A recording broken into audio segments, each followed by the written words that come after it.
الحمد لله الذي بعث في الأميين رسولا منهم يتلو عليهم آياته ويزكيهم ويعلمهم الكتاب والحكمة وإن كانوا من قبل لفي ضلال مبين وأشهد أن لا إله إلا الله الملك الحق المبين وأشهد أن محمدا عبده ورسوله صادق الوعد الأمين والصلاة والسلام على أشرف الأنبياء والمرسلين وعلى آله وأصحابه أجمعين ومن تبعهم بإحسان إلى يوم الدين وبعد.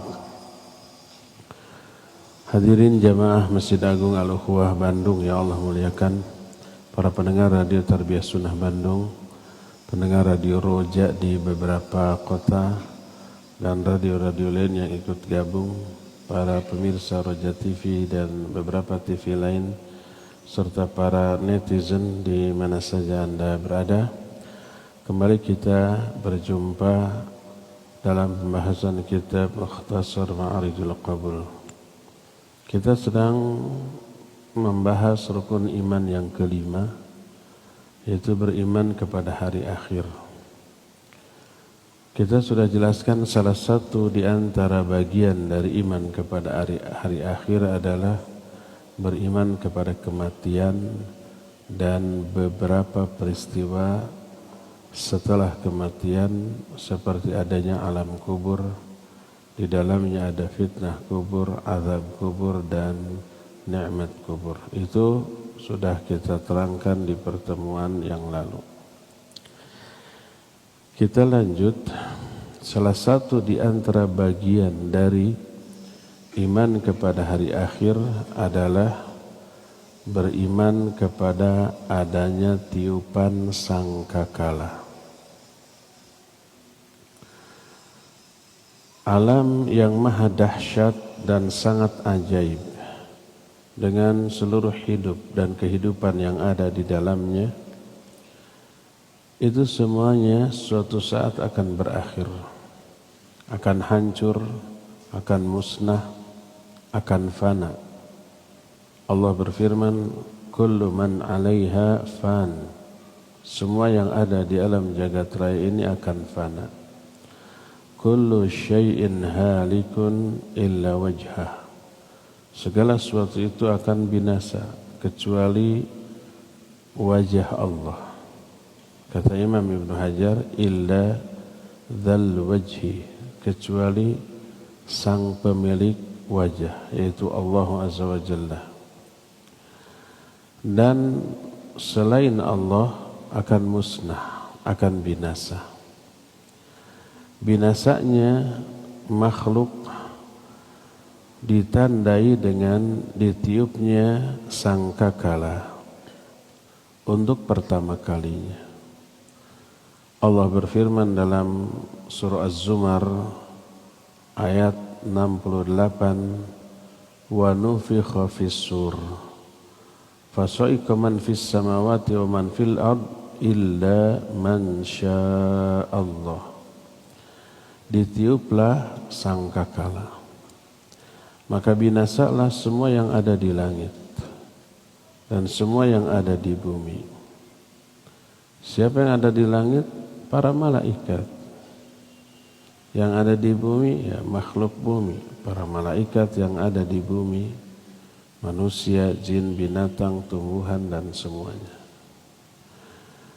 Ini tiupan sangat mengerikan, menghancurkan seluruh makhluk secara cepat, sampai orang yang mendengar tiupan ini tak sempat untuk menyampaikan wasiat, tak sempat untuk pulang ke keluarganya ketika dia mendengar tiupan sangkakala dan dia sedang ada di luar rumah.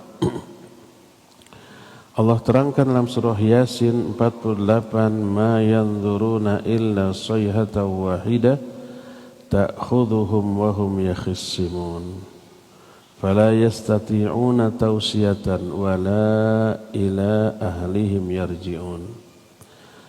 Tidak ada yang mereka tunggu kecuali satu teriakan saja, maksudnya satu tiupan yang akan merenggut kehidupan mereka dalam keadaan mereka sedang bertengkar.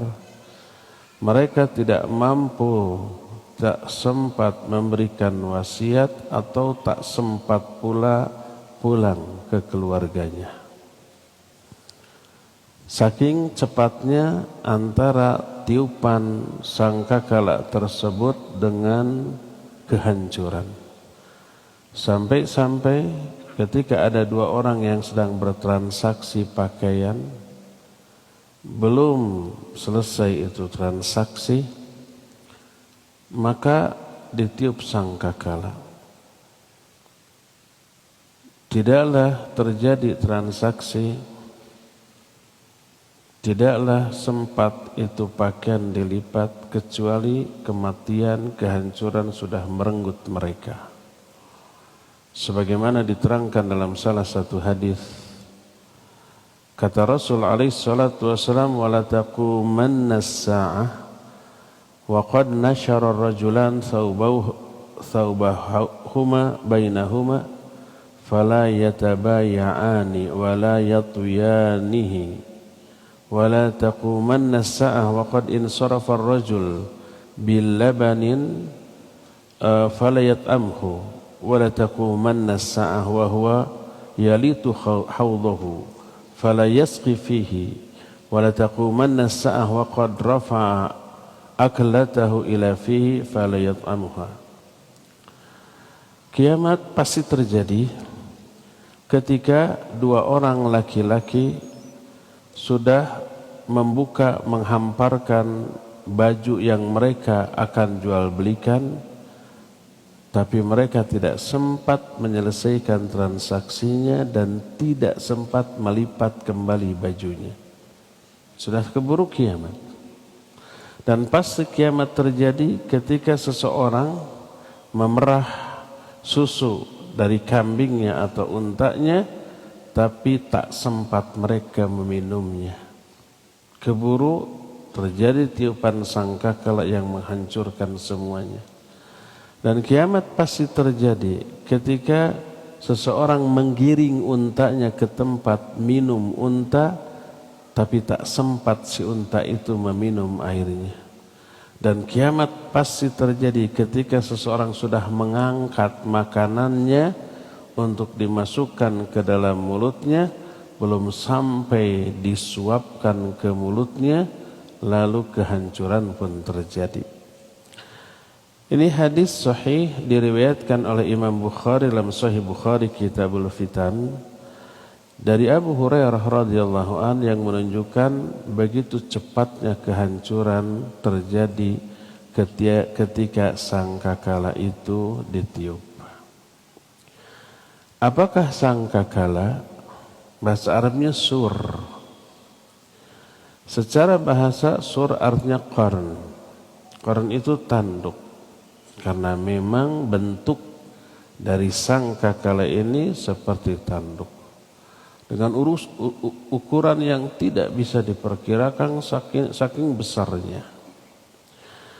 Rasul alaihi salatu wasallam pernah ditanya, sebagaimana dalam Sunan Ibnu Hibban, At-Tirmidzi, Abu Daud, juga Musnad Ahmad, Mustadrak Al-Hakim, dari Abdullah bin Amr bin As radhiyallahu anhuma, kata Amr bin Abdullah bin As, jaa a'rabiyun ila an-nabi alaihi salatu wasallam faqal masur, qal asur qarnun yunfakhu fi. Datang seorang Arab Badui kepada Nabi alaihi salatu wasallam lalu bertanya, apakah sur atau sangkakala tersebut? Beliau menjawab, itu adalah tanduk yang ditiup. Dan banyak sebenarnya penjelasan para ulama tentang makna dari sur, sampai ada 6 pendapat di kalangan para ulama. Tapi di antara seluruh pendapat itu yang rajih, yang terkuat adalah memang sur artinya tanduk dengan ukuran yang sangat besar yang kemudian ditiup oleh malaikat peniup yang menandai hancurnya alam jagat raya ini. Lalu siapa yang meniup? Di dalam Al-Quran Allah tidak menyebut malaikat yang meniupnya, hanya dikatakan dalam bentuk fi'il majhul. Fi'il majhul itu kata kerja bentuk pasif. Allah hanya menyebut wa nufikha fis-sur, ditiuplah sangkakala.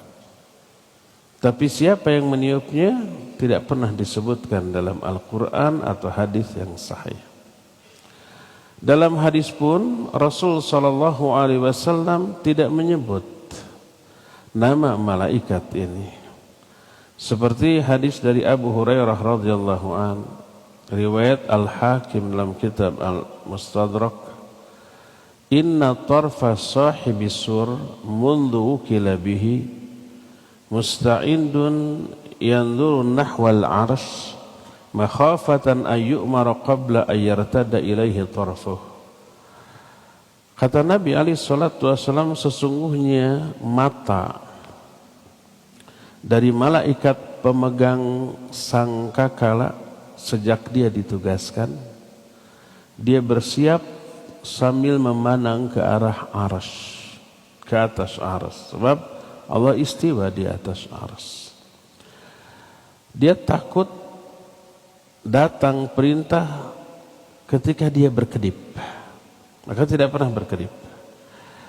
Oleh karena itulah maka dia selalu bersiap. Sampai di dalam hadis yang lain disebutkan kaifa an'am wa qad iltaqama sahibul al-qarn wa hana jabhatahu wa asfa sam'ahu yantadiru ayyumara ayyanfakh fayanfukhu.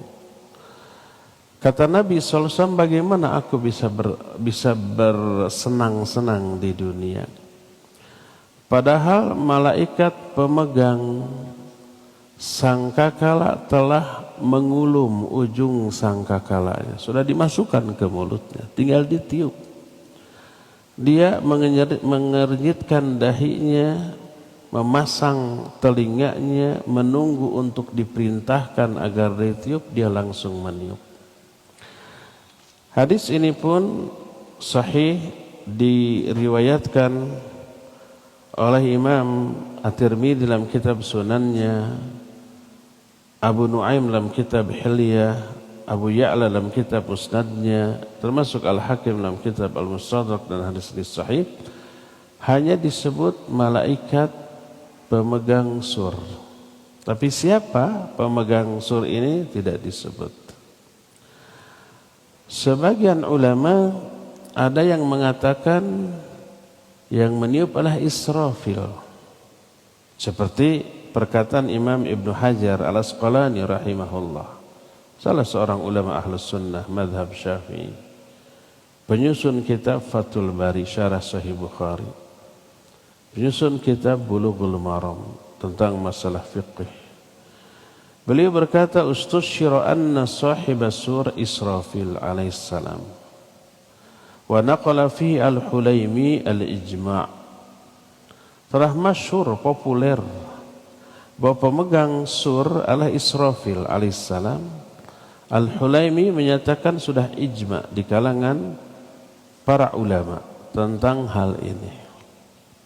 Adapun yang menjadi landasan disebutnya Israfil, sebuah hadis yang diriwayatkan Imam Ibnu Jarir At-Tabari dalam kitab tafsirnya, disebut bahwa Nabi SAW menyatakan kaifa an'am wa qad iltaqama Israfil al-qarn.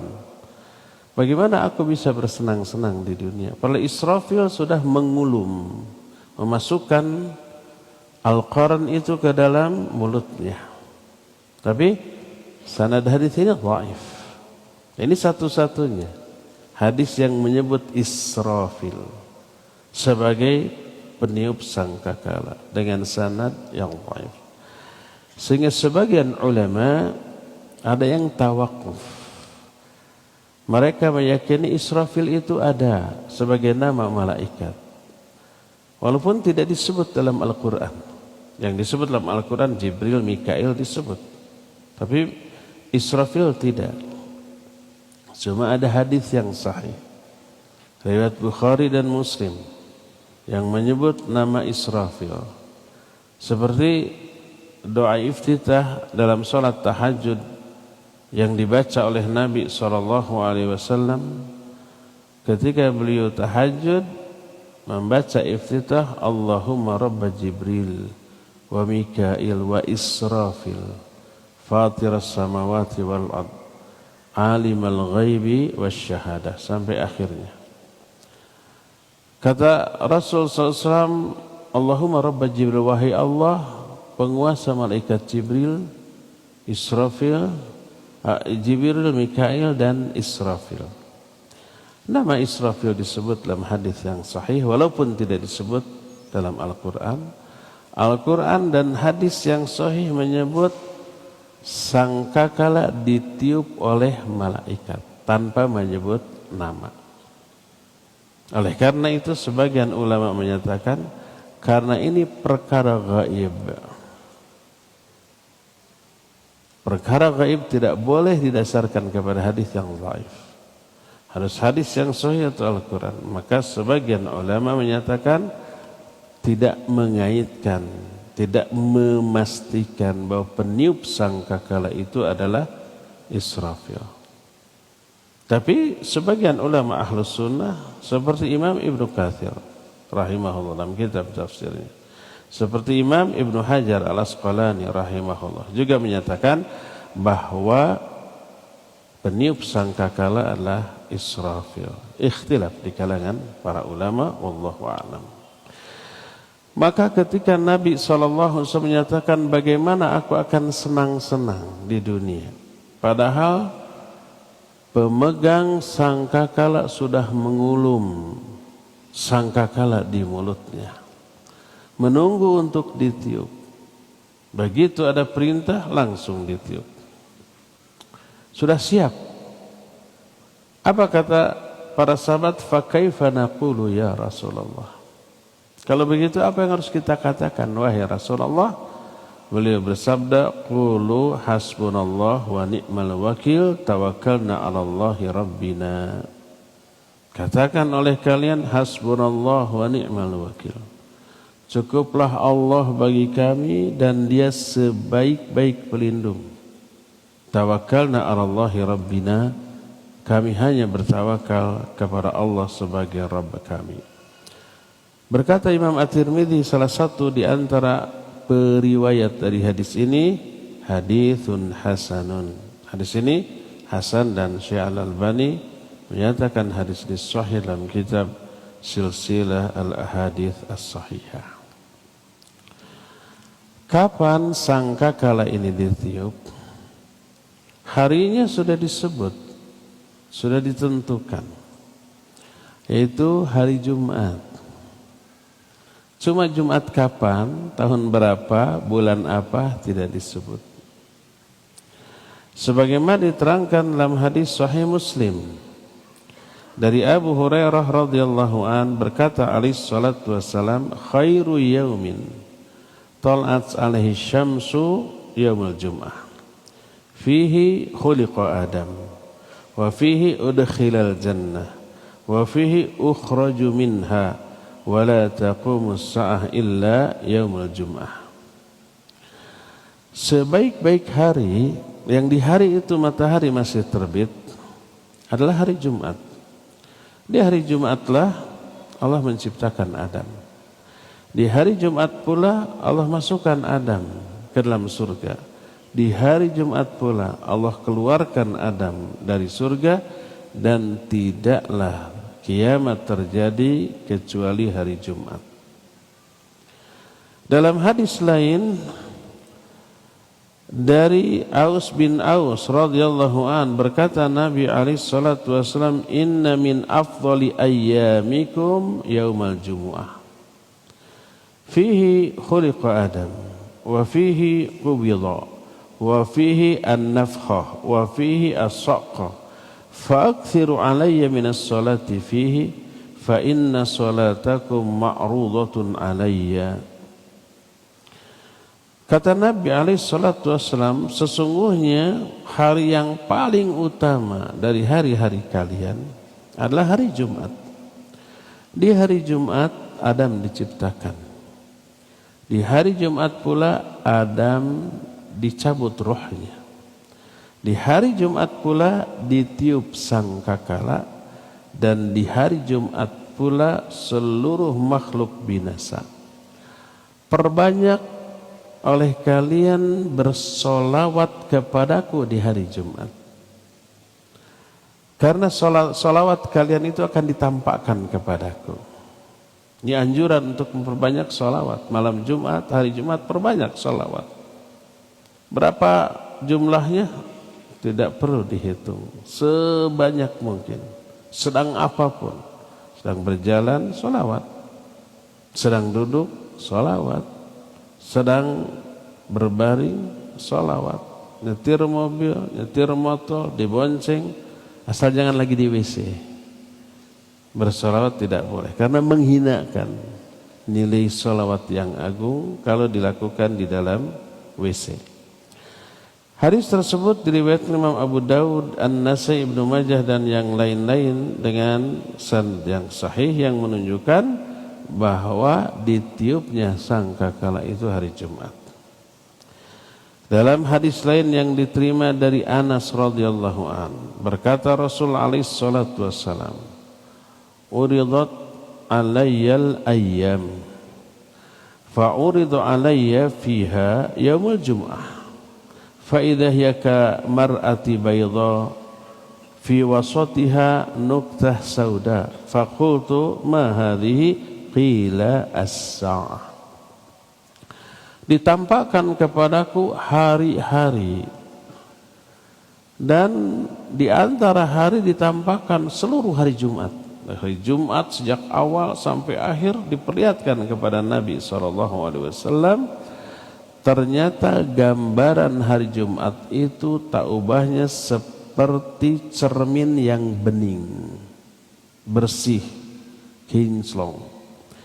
Tapi di tengahnya ada satu titik hitam. Lalu aku bertanya, titik hitam ini apa? Ini khusus cermin itu adalah simbol dari hari Jumat secara keseluruhan. Dijawab, itu adalah hari kiamat. Dan banyak lagi hadis yang lain yang menjelaskan ditiupnya sangkakala sebagai tanda terjadinya kiamat adalah hari Jumat. Karena itulah tak ada makhluk di alam jagat raya ini kecuali mereka sangat takut dengan kedatangan hari Jumat. Takut Jumat itulah kiamat terjadi. Semua kecuali dua, yaitu jin dan manusia. Kita kan ratusan ribuan kali melewati hari Jumat, anteng aja, nggak ada takut-takutnya, ya.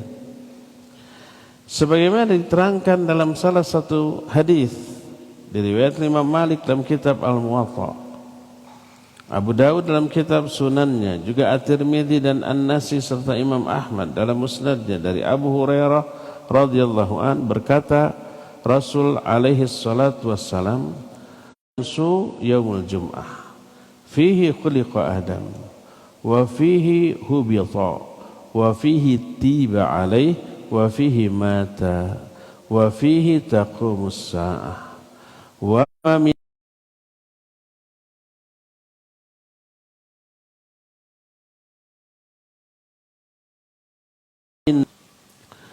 sebaik-baik hari yang di hari itu matahari masih terbit adalah hari Jumat. Di hari Jumat Allah ciptakan Adam. Di hari Jumat juga Allah turunkan Adam ke dunia. Di hari Jumat pula Adam tobat, diterima tobatnya. Di hari Jumat juga Adam mati. Di hari Jumat juga kiamat akan terjadi. Tak ada satupun makhluk kecuali mereka itu menanti-nanti datangnya hari Jumat dari mulai subuh sampai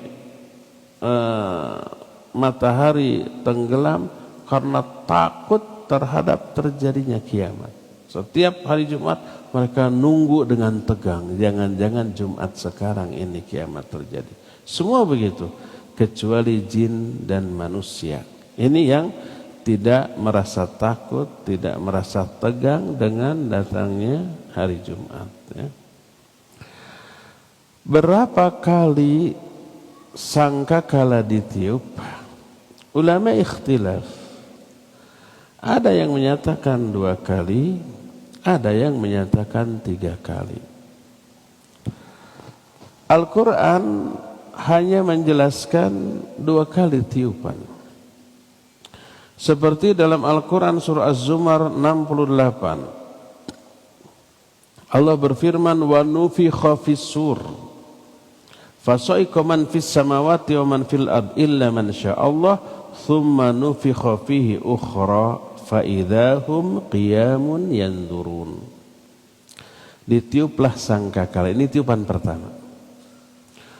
Maka binasalah semua yang ada di langit dan yang ada di bumi, kecuali beberapa makhluk yang Allah kehendaki. Kemudian ditiuplah sekali lagi. Jadi 2 kali.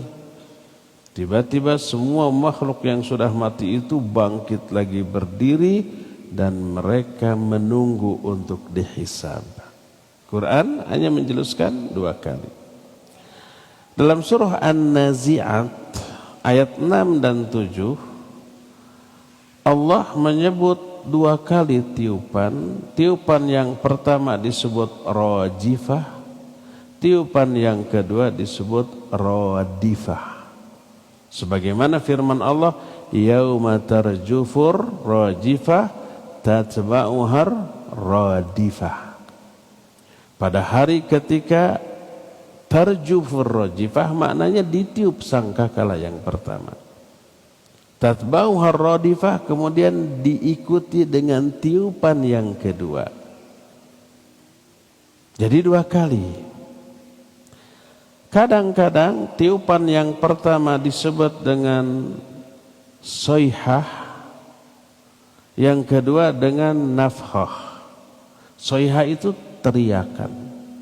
Teriakan ini menggambarkan tiupan pertama. Dan nafkhah tiupan yang kedua. Sebagaimana diterangkan di dalam surah Yasin mulai 49 sampai 51. Ma yanduruna illa sayhatan wahidah ta'khudhuhum wa hum yakhissimun. Fala yastati'una tawsiyatan wala ila ahlihim yarji'un wa nufikha fis-sur fa idza hum minal ajdathi ila rabbihim yansilun. Tidak ada yang mereka tunggu kecuali 1 tiupan, 1 teriakan. 1 teriakan ini tiupan. Tiupan yang pertama yang membinasakan mereka semua ketika mereka berselisih. Sedang berselisih di dunia, jeger kiamat. Ditiup, tiupan pertama dari sangkakala. Mereka tak mampu untuk memberikan wasiat, tak sempat untuk pulang ke rumah ketika sangkakala ditiup yang pertama kali. Hancur sudah. Kemudian wa nufikha fis-sur, lalu ditiup sangkakala yang kedua. Fa idzahum minal ajdathi ila rabbihim yansilun, tiba-tiba mereka bergegas bangkit keluar dari kubur-kubur mereka menuju Allah Azza wa Jalla. Jadi Quran itu hanya menyebut arba'una yauman qal abait, qal arba'una syahra qal abait, qal arba'una sanah qal abait.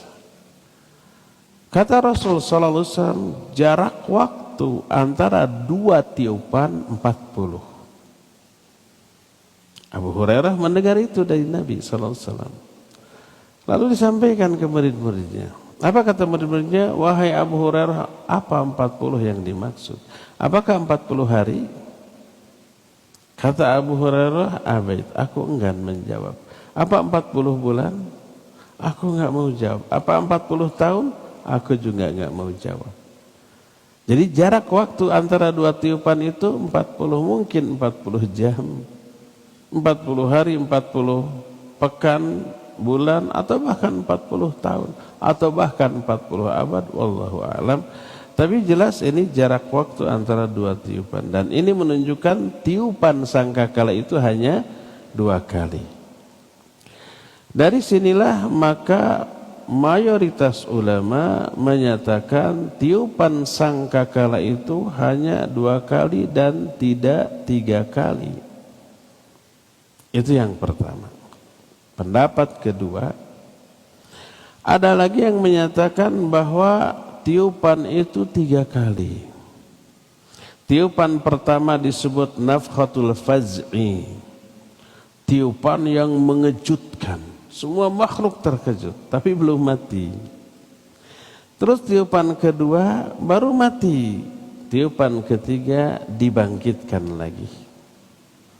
Di antara ulama ahlus sunnah yang berpendapat demikian adalah Ibnul Arabi, pakai alif lam, Ibnul Arabi, Abu Bakar Ibnul Arabi, seorang ulama ahlus sunnah. Adapun kalau Ibnu Arabi tanpa alif lam enggak, beda orang, beda akidah juga. Termasuk Syekhul Islam Ibn Taimiyah menyatakan 3 kali, termasuk Imam Ibnu Katsir, termasuk Imam As-Saffaraini, ya. Hujjah mereka, Allah berfirman dalam surah An-Naml 87, wa yauma yunfakhu fis-sur fazi'a man fis samawati wa man fil ard illa man sya'allah. Pada hari ketika sangkakala ditiup, terkejutlah semua yang ada di langit, yang ada di bumi. Terkejut tapi tidak mati. Kemudian wa nufikha fis-sur, ditiuplah sangkakala yang kedua. Fasa'iqa man fis samawati wa man fil ard, maka binasa semua yang ada di langit dan yang ada di bumi. Yang kedua. Tiupan yang ketiga adalah dibangkitkannya seluruh makhluk yang pernah mati lalu dibangkitkan kembali. Jadi ada yang menyatakan 3 kali. Walhasil ulama ikhtilaf. Yang rajih yang menyatakan 2 kali. Karena apa? Tiupan sangkakala memang membuat terkejut awalnya lalu kemudian mati. Makanya Quran dan hadis hanya menyebut 2 kali tiupan. Walaupun ada satu ayat yang menjelaskan tiupan pertama berefek 2. Efek pertama terkejut, efek 2 mati. Sehingga ada kesan 2 efek ini 2 tiupan. Lalu dengan tiupan ketiga dibangkitkan jadi 3.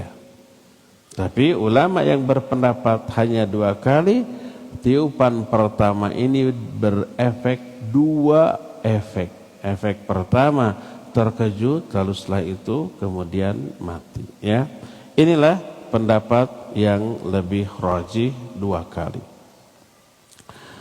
Lalu dijelaskan tadi ketika sangkakala yang pertama ditiup, binasa seluruh makhluk di langit dan di bumi. Apakah termasuk para malaikat? Iya, termasuk para malaikat, sebab tidak ada makhluk yang ada di langit kecuali para malaikat. Selain malaikat nggak ada lagi yang hidup di langit. Superman, Gatotkaca itu fiktif. Lagi pula itu bukan di langit, masih di bumi. Sekali-kali terbang di atas tanah seperti burung. Burung apakah di langit? Enggak, di bumi. Toh mereka bersarangnya di bumi. Apakah burung terbang terus nggak berhenti-berhenti? Enggak ya. Mereka pasti turun ke pohon atau ke tanah, kadang-kadang nyemplung ke laut ketika berburu ikan. Mereka juga makhluk bumi, bukan makhluk langit. Adapun makhluk langit tiada lain kecuali para malaikat. Oleh karena itulah maka semua malaikat yang ada di langit binasa dengan tiupan sangkakala pertama, dan makhluk yang ada di bumi. illa man Allah, kecuali beberapa makhluk Allah yang Allah kehendaki itu tidak mati. Ada beberapa makhluk yang tidak mati. Siapa mereka? Para ulama ikhtilaf juga, sampai mereka ada 5 pendapat di kalangan mereka tentang siapa yang tidak mati ketika sangkakala ditiup tersebut. Siapa saja? Pertama, Imam Ibnu Hazm rahimahullah berpendapat yang tidak mati itu adalah para malaikat. Karena dalam i'tikad Imam Ibnu Hazm, para malaikat adalah makhluk yang hanya berupa roh tanpa jasad. Makanya tidak mati. Karena apa? Karena kematian itu teralami hanya oleh makhluk yang beruh dan berjasad. Ketika ruh berpisah dari jasad, mati. Adapun kalau malaikat yang hanya karena ruh, dia tidak mati. Ini pendapat Imam Ibnu Hazm. Tapi ini dibantah oleh para ulama. Kenapa?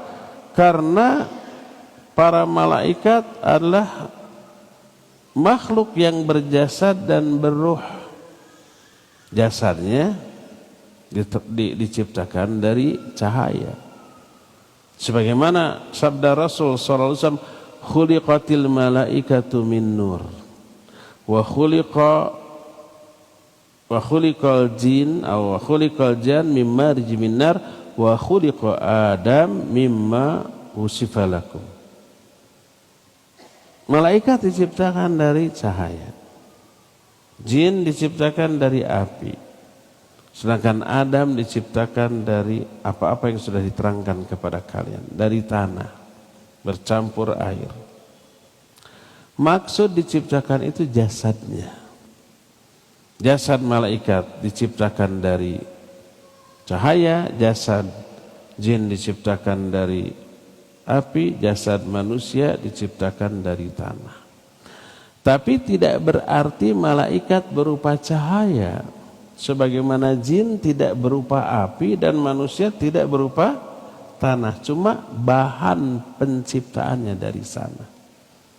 Makanya keliru kalau digambarkan malaikat itu bercahaya begitu hanya karena dianggap dia diciptakan dari cahaya lalu bersinar. Enggak, itu jasadnya.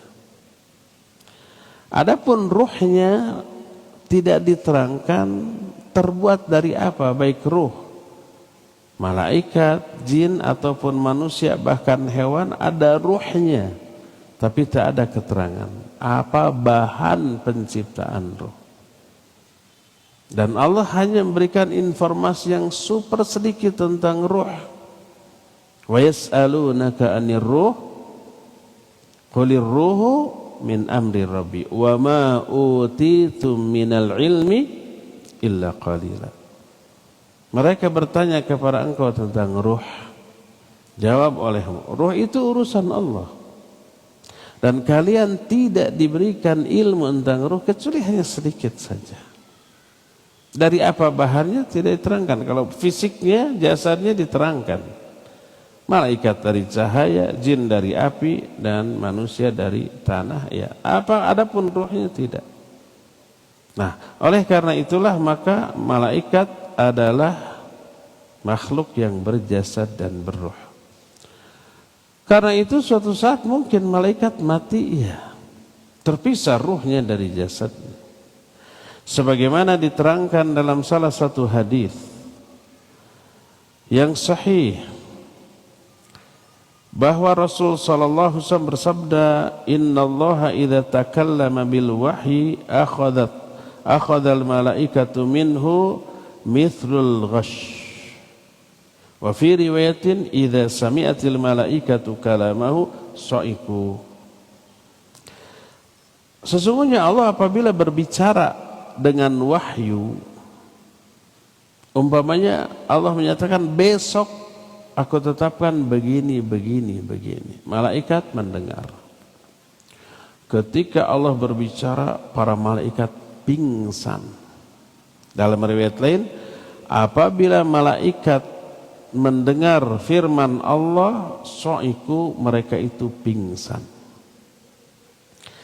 Dan ketika menerangkan hadis ini, para ulama menyatakan fa akhbara fi hadzal hadis annahum yus'akun sa'iqal ghasyi fa idza jaza alaihim sa'iqal ghasy jaza alaihim saqal maut. Nabi dalam hadis tadi menerangkan para malaikat pingsan. Kalau para malaikat pingsan menunjukkan mereka juga mungkin mati. Kalau mereka memungkinkan pingsan, dan sudah sampai di dalam ayat dikatakan hatta idza fuzi'u an qulubihim qalu madza qala rabbukum qalu al-haqq. Begitu pingsan mendengar kalam Allah, lalu mereka siuman, tapi masih diliputi rasa takut. Hatta idza fuzi'a an qulubihim, ketika rasa takut itu sudah dicabut dari hati mereka. An qulubihim, para malaikat punya hati. Sebab ayat hatta idza fuzi'a an qulubihim, ketika rasa takut dihilangkan dari hati-hati para malaikat. Qalu, mereka berkata, madza qala rabbukum, apa yang dikatakan oleh Allah? Oleh sebagian malaikat lain dijawab al-haq, kebenaran. Jadi ketika Allah berfirman, mereka pingsan. Dan sudah kita terangkan, pingsan adalah saudaranya mati. Pingsan itu lebih parah daripada tidur, ya enggak? Tidur dicabut ruhnya sementara dari jasadnya. Makanya karena ada peristiwa berpisahnya ruh dari jasad ketika tidur, tidur oleh ayat, oleh hadis sering disebut kematian atau wafat. Oleh para ulama disebut al-wafatus sughra, kematian kecil. Apa yang kita baca ketika mau tidur? Bismika Allahumma amutu wa ahya. Dengan menyebut namamu ya Allah, aku mati dan aku hidup. Maksud mati? Tidur. Maksud hidup? Bangun dari tidur. Begitu bangun, apa yang kita katakan? Alhamdulillahilladzi ahyana ba'dama amatana wa ilaihin nusyur. Segala puji bagi Allah yang telah menghidupkan kembali aku setelah Dia mematikan kita. Maksud mematikan itu menidurkan. Oleh karena itulah tidur disebut dengan kematian, tapi kematian kecil karena adanya terpisah antara ruh dan jasad. Nah, peristiwa yang terjadi pada saat pingsan lebih parah daripada tidur. Kalau tidur antara ruh dengan jasad terpisah, tapi masih ada hubungan, dengan hubungan yang kuat. Sehingga apa yang dialami oleh ruh di alam mimpi seringkali berefek kepada jasadnya di tempat tidur. Mimpi berteriak, benar berteriak tuh. Mimpi anak kecil ketika mimpi kencing benar-benar ngompol kan di kasur. Yang sudah dewasa mimpi melakukan hubungan suami istri, benar junub kan?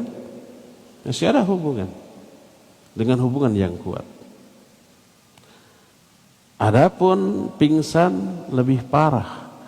Ada hubungan antara roh dengan jasad, tapi dengan hubungan yang sangat lemah. Kayak mati aja kan pingsan, tapi masih bernafas gitu. Tapi itu menunjukkan terpisahnya antara roh dan jasad untuk sementara. Dan itu teralami oleh para malaikat. Sampai pingsan mereka. Makanya disebutkan kalau memungkinkan mereka pingsan selama hidup, berarti mereka pun memungkinkan mati. Terbantahlah pendapat Imam Ibnu Hazm yang menyatakan malaikat tidak mati ketika ditiup sangkakala pertama. Kalau para malaikat tidak mati, lalu apa maksud ditiup sangkakala lalu binasalah makhluk yang ada di langit? Siapa kalau bukan malaikat? Nggak ada makhluk lain yang ada di langit selain malaikat. Inilah yang pertama. Kedua, berkata Maqatil bin Hayyan rahimahullah dan yang lain-lain, bahwa makhluk yang tidak mati ketika sangkakala ditiup ada 4. Pertama Jibril, kedua Mikail, ketiga Israfil, keempat Malakul Maut. Jibril, Mikail karena 2 pemimpin para malaikat yang paling mulia, maka tidak mati. Israfil karena dialah yang meniup sangkakala, maka tidak ikut mati. Sebab nanti dia meniup lagi yang kedua, kalau mati nggak bisa niup kan. Dan yang ketiganya Malakul Maut, sebab dialah yang mencabut nyawa seluruh makhluk lain ketika kematiannya. Ditambahkan sebagian ahli ilmu yang tidak mati juga malaikat pemikul arsy. Allah menyatakan wa yahmilu arsya rabbika fawqahum yauma idzin tsamaniyah. Ketika sangkakala ditiup atau hari kiamat, arsy Allah dipikul oleh 8 malaikat. Makanya mereka tidak mati ketika sangkakala ini ditiup. Terlebih yang dikatakan mati adalah semua makhluk langit dan bumi. Fasa'iqa man fis samawati wa nufikha fis sur fasa'iqa man fis samawati wa man fil ardh. Ditiuplah sangkakala, matilah semua yang ada di langit. Adapun pemikul arsy di atas langit, bukan di langit. Di atas langit ke-7 ada air, di atas air ada kursi Allah, di atas kursi ada air, di atas air ada arsy Allah. Jadi kursi di atas langit ke-7. Maka tidak mati semua yang ada di sana, termasuk malaikat pemikul arsy. Ini pendapat kedua. Pendapat yang ketiga dipegang oleh Imam Ahmad bin Hanbal rahimahullah, bahwa yang tidak mati itu bidadari-bidadari surga dan pelayan-pelayan di surga. Selain Imam Ahmad, yang berpendapat seperti inilah Abu Ishaq bin Syaqila dari kalangan Hanabilah, juga Imam Al-Dhahhak bin Muzahim, termasuk malaikat penjaga surga dan penjaga neraka, termasuk makhluk yang ada di dalam neraka sebagai alat penyiksa seperti ular-ular dan kalajengking yang berbisa. Kenapa itu tidak mati? Karena itu bukan di langit dan di bumi, itu di alam lain, itu di surga dan neraka. Penghuni surga dan neraka diciptakan untuk abadi, termasuk bidadari-bidadarinya tidak mati. Berkata Syekhul Islam Ibn Taimiyah, wa ammal istisna fahuwa mutanawilun lima fil jannah min lahuril in fa inal jannah laisa fiha mautun. Adapun makhluk yang dikecualikan dari kematian ketika sangkakala ditiup mencakup semua yang ada di surga, baik bidadari surga ataupun wildan pelayan di surga, karena di dalam surga tidak ada lagi kematian. Itulah pendapat yang ketiga. Dan banyak lagi pendapat lain, tapi intinya itulah yang menjadi rujukan para ulama. Dan yang keempat ini gabungan antara pendapat kedua dan yang ketiga tadi. Yang tidak mati Jibril, Mikail, Israfil dan Malakul Maut serta malaikat pemikul arsy, termasuk siapa yang ada di surga dan siapa yang ada di neraka, mereka tidak ikut mati karena mereka tidak hidup di langit dan di bumi, tapi di luar itu, di alam lain. Inilah keterangan yang menyatakan bahwa ada makhluk yang dikecualikan dari kematian, dan itu sudah diterangkan di dalam penjelasan yang barusan, ya. Inilah ikhwah sekalian penjelasan tentang beriman kepada adanya sangkakala yang ditiup, wajib kita imani, wajib kita percayai karena diterangkan dalam Al-Quran dan hadis yang sahih dan menjadi ijma ulama ahlus sunnah tentang hal ini. Ya, cukup penjelasan kita di sore hari ini sampai di sini dan kita sekarang masuk ke sesi tanya jawab. Seperti biasa khusus hari Jumat, pertanyaan dikhususkan bagi pendengar dan pemirsa radio dan TV Roja. Kepada Al-Akh Ari di studio Radio Roja Cilengsi dipersilakan untuk memandu tanya jawab dengan pendengar dan pemirsa. Wa sallallahu ala nabiyina Muhammadin wa ala alihi wa ashabihi wasallam. Silakan.